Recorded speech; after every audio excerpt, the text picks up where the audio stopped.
বড় মার কাছে যাওয়ার পথে এই ঠাকুরটা পড়ছে। তো এটা আমরা দেখতে এসেছি।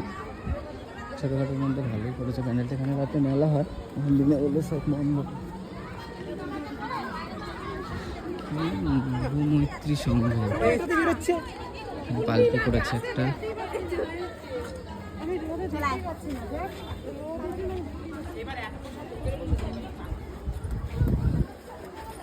হাতাটা তো বন্ধ করতে পারিস, ঘট করে হাঁটা লাগাচ্ছিস, এইসব অন্ধকার কেন?